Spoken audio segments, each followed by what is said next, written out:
Carolina head coach Ruffin McNeill. The Pirates are 4-3 overall, 2-1 in the American Athletic Conference. East Carolina was in action this past Saturday against Tulsa, and East Carolina won the game 30-17. Up next for the Pirates will be this Thursday against Temple at Dowdy-Ficklin Stadium. The game will be a 7 p.m. Eastern Time start and will be on ESPN2. Coach, thanks for joining us on the call today. If you would take a minute to tie up the win against Tulsa, tell us what you expect to see on the short week as you face Temple Thursday, please. Well, going into the game, we knew that, and I know Philip for plus 16 years, and a lot of coaches on the staff, Bill Young and Brian Noah for a long time. So well-coached team.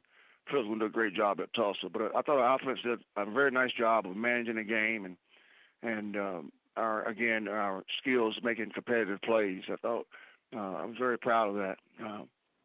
Defensively, we got a very good immediate shot in the arm by the pick for 6 by Josh Hawkins. A great job of doing his job and being patient with Tulsa's offense, top 10 in the country.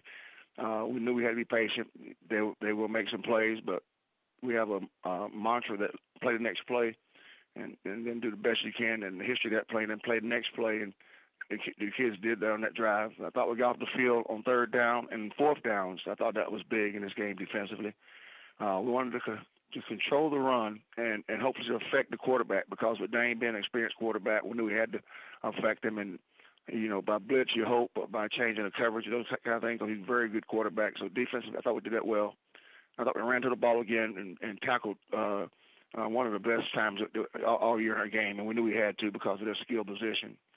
Special teams, the 3 field goals by Davis Palmer were very big, and I was proud of Davis, and again, worked Gregory out. I think he's one of the best in the country. Did a great job. We had 5 punts inside the 20 and 50 or more plus, and we were able to have 0 return yards. That helped in the special teams. Our kickoff coverage, again, we were able to get defensive position with the punt team and our coverage position, which I think is always big in the hidden yards in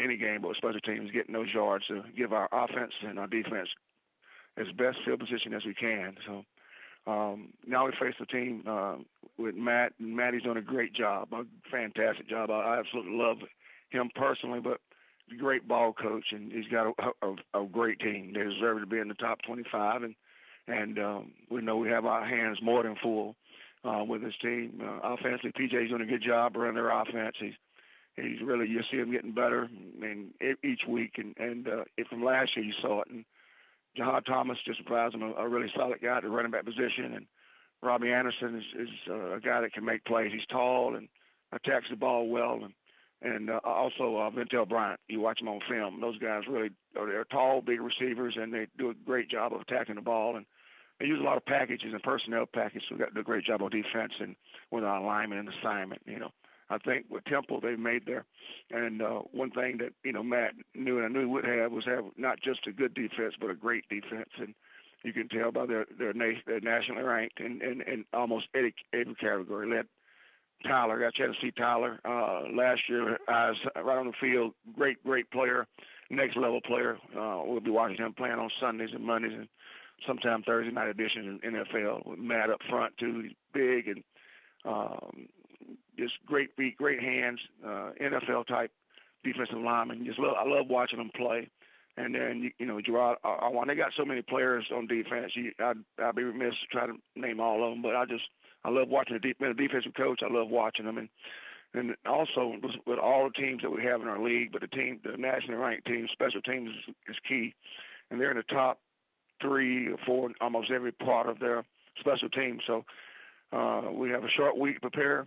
Each day is going to be very, very important that we prepare well, and because we know Thursday we'll be facing, just like they are, one of the top teams in our league and topping our division and in the national rankings.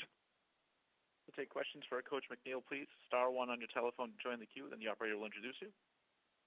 We'll go to Dan Tortor at Dan Tortor Broadcast Media. Hi, Coach. How you doing today? Hey, Dan. How you doing?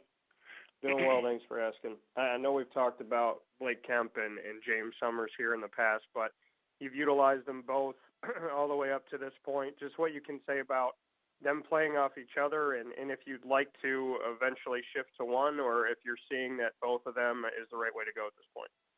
Dan, you've been with him a long time, and one of the things that the older you get, you learn you may have a certain system, but you have to adjust to what you have. And I think both of these guys, we'll be using both to answer that question. We'll continue using both of the guys. And what you love about them, Dan, I wish you could be around them, is how much they epitomize the team concept of belief in one another. Dave Nickel, my offense coordinator, has done a great job of splitting reps and teaching them the scheme and game plan, and they both are talented, and I think they both make our team better, but they make each other better, and so we'll continue to utilize both. And when you look at what they've been able to do as well as the team as a whole, you started out of the gate winning, lost 2, then won 2, then lost, and then won again. What can you say about the bounce-back ability of this team? And obviously without having guys like Shane and Justin, you had some youth, some other guys to step up. What can you say about your team's kind of resiliency? And some teams, once they get in a losing streak, they continue to fall down a downward spiral. Your teams don't seem to do that. So to just talk on that a little bit. Well, thank you. Now, I think it starts, really 6 years ago when we came in with 2 major thought processes and values, with having a dedication to the team concept, where a team was going to be before anything else, and everyone believing in that and embracing their role, and also understanding dedication to the mission and vision in every practice, every game, everything we do. And we recruited that way, and our staff have been able to hire that way, that they believe in the same things too. And I thought winning in this game, winning like Saturday, it was a great team win. And I thought our first half of the season, Dan, which we divide our season into quarters. We had our first and second quarter where we ended up 6-6, playing against tough competition at Florida, at Navy, at BYU, and we learned a lot about our team. And then having to come back and play Virginia Tech at home, ACC team, and we learned that each week we learn how to handle adversity. We've learned that we have to have all 4 sides. That's a sideline being the fourth, playing together, playing with feeding off one another. As a staff, I think my staff has done a great job, able to make adjustments to give us, and we haven't panicked in the games that we've been behind. I think that's always key. And I talked to Coach Dye, my college coach, and he and last week, and really 2 weeks ago and last week, but he says, remember what we told you, poise and confidence. So we relied on that, and again, just the team has bought into it after these 6 years. They understand and trust us as a staff. So I'm very fortunate, Dan. Appreciate it, Coach. Thank you. Yes, sir. We'll go next to Ronnie Woodward at the Greenville Daily Reflector. Hey, Coach, how are you? Hey, Ronnie, how you doing? Good. You mentioned Temple's defense. Obviously, the numbers back up just kind of how stingy they've been as far as allowing or not allowing many points. That said, how important will be, putting together drives, and when you get in the red zone or get in their territory, kind of taking advantage of those opportunities and being able to put up points when you can. Well, I think we have our team and our both really all sides of the ball, but against their defense, you have to be patient. They're going to make plays, and they're going to make it because they're sound in every aspect. So being patient, making sure we execute well. I talk about competitive plays, and I think that's helped us each week, each game. Really, Ronnie, we've had to make competitive plays because of the talent and opponent we play. And Matt's team is well coached. It is defensively, offense, and special teams. They're well coached. So offensively, being patient, making routine plays, the long and big plays. You hope and you work on getting those, but routine plays are key. Execution of our offense and defense, and making sure we have that thing we talked about before, is being able to play the next play, and then play no matter what happens. Good play the next play. Tough play the next play. Gotcha. Thanks, Coach. Yes, sir. We'll go next to Shannon Green at Orlando Sentinel. Hey, Coach, how you doing this morning? Hey, Shannon, how you doing? I'm good. Thanks for asking. Yes, ma'am. When you see a team like Temple on the rise, how important is that, do you think, for the credibility of the entire league? I just think the league, Shannon, and we've been at the last couple of years have been seeing and talking to each other. I knew the league was like that, and having been in it a long time, coaches, and we go in that coach's room and you see us and catch us leaving. Every coach that comes out of that room, every team is a quality, a top ball coach at any level, and I knew it was going to be the most competitive conference. I think from top to bottom, that goes by our team as being in the national light right now, and it does surprise me with what Justin did versus Ole Miss. It surprised me because everybody has kids and our guys can coach. So I'm very proud of what the coaches have done, and it's an honor to be able to be in the league, and the competition game planning and strategy during games is really the high. So I'm looking forward to continue this conference, and I think Mike Oresco, our commissioner, they talk about a number or eliminate a number, but I think our conference has proven that we are in whatever title they want to give us. And secondly, you knew coming into this season that you guys were going to have some challenges. You lost a lot of talented players. You had a quarterback go down. How important is it during a season like this to have players that are really sort of like the leaders on the team, that are motivating the guys behind the scenes? Well, this is a quiet team, Shannon. You know Isaiah really well. Isaiah gets fired up, but really we're a quiet team. We don't have a dominant leader. We have a lot of leaders that sort of live by well done is better than well said. So as a staff, any type of vocal comes from us, and within they'll lead and they follow our lead. It's called a command influence in my mind, and I like the way our team believes in each other and trusts us as a team. And we begin again. Mitch, I was asked earlier by Dan, but 6 years ago we wanted to make sure we build our team and have competitive depth.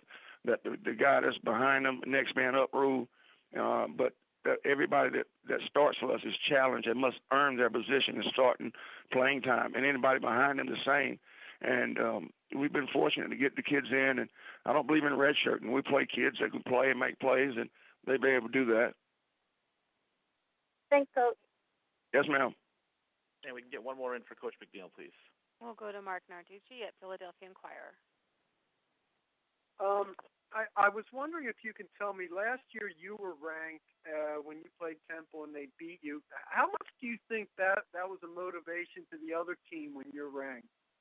No, I really don't get into it much, really, until the end of the season, I think. But last year, I just thought Matt, and like you see it right now, first they were a deserving bowl team, which I thought that was not right at all, them not getting a bowl game.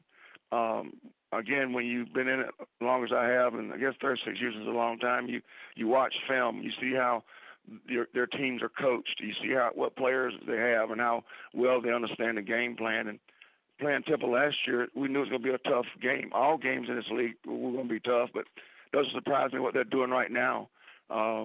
Maddie's a ball coach, and in the coaching business, when you say a guy's a ball coach, that's the greatest compliment you can give him. And he got a great staff. Phil Snow on defense, and his whole entire staff. So I think kids play, and our deal is we just play because we need to be ready to go because it's the next game. And with Temple, we know we're facing a great team, great football team. So we have to have great preparation this week. The fact that they're ranked, does that add any little motivation to you guys? No, the fact that we have to get better each week is the motivation we have to have, and that's not coaching cliche or media cliche for us. We just worry about ourselves. The one thing we can control is how we practice. There's two types there's uncontrollables and controllables, and what we can control is how we practice and prepare. And the motivation is we're trying to get better this week, make sure we get better this week, but not just for Thursday, but get better today at practice. That's where it starts, in each playing practice. Thank you. You're welcome. Coach, we thank you for your time this morning. Look forward to talking to you again next Monday. Yes, sir. Thank you. Again, that is Coach Ruffin McNeill from East Carolina. The Pirates